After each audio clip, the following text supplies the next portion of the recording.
దేవుని ప్రేమ మన హృదయంలో ఉండాలి.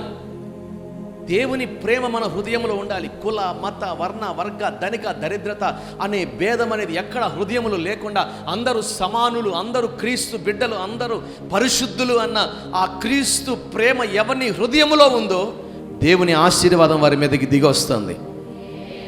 గట్టిగా చెప్పాలి. అప్పుడు నువ్వు ఆరోగ్యంగా ఉండగలుగుతావు, అప్పుడు నువ్వు జీవంగా ఉండగలుగుతావు, అప్పుడు నువ్వు విశ్వాసంగా ఉండగలుగుతావు, అప్పుడు దేవుని చేత ఆశీర్వాదాన్ని పొందుకోగలుగుతావు. అందుకనే సాతానుడు దేవుని ఆశీర్వాదాన్ని పోగొట్టడానికి వాడి గురంతా మన హృదయమే. వాడి గురి ఏంటంట? మన హృదయం.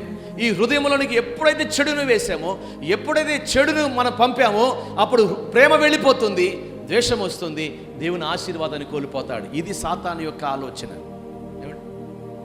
దేవుడు చెప్పిన మాట కూడా ఈరోజు చూస్తే కుటుంబాలలో మీరిద్దరూ ఏక శరీరులై ఉంటారు అన్నాడు. ఎవరిని? భార్యను, భర్తను. కానీ ఈరోజు భార్య కనపరచబడుతుంటే భర్త ఓర్వలేకపోతున్నాడు. విచిత్రం. భర్త కనపరచబడుతుంటే భార్య ఓర్వలేకపోతా ఉంది. నన్ను ఎందుకు కనపరచడం? బైబిల్ చెప్తుంది ఇద్దరు ఒకటా వేరా? ఒకటేనా? ఒక్కటే కదా. మరి ఒకటైనప్పుడు ఎవరు కనపరచబడినా దేవునికే మహిమ కలుగును గాక. గట్టిగా హల్లెలూయా. మరి సంఘంలో సభ్యులందరూ ఒకటే కదా, ఇక్కడ ఏ భేదము లేదు కదా. మరి ఎవరు కనపరచబడినా దేవునికే మహిమ కదా.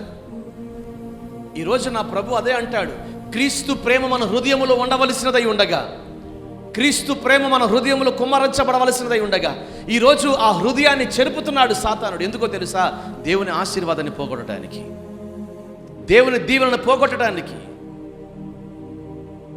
ఈరోజు ఈ మాటలు వింటున్న మీ జీవితంలో మీ హృదయాన్ని దేవుడు పదిలంగా భద్రంగా కాపాడునుగాక. హృదయపు స్థితిని బట్టే పరలోకం అనేది నిర్ణయించబడుతుంది. నేను మరలా చెప్తున్నా దేవుని సేవకునిగా, హృదయపు స్థితిని బట్టే పరలోకం అనేది నిర్ణయించబడుతుంది. నీ హృదయం ఈ లోకంలో పదిలంగా కాపాడుకుంటే, నీవు దాన్ని భద్రంగా నువ్వు కాపాడుకుంటే పరలోకంలో నీ కొరకు సింహాసనాన్ని ప్రభు సిద్ధపరిచి ఉంచాడు. నీకు ఏ ఆటంకాల్లో నువ్వు తిన్నగా వెళ్ళిపోతావు, పరలోకం తిన్నగా వెళ్ళిపోతావు.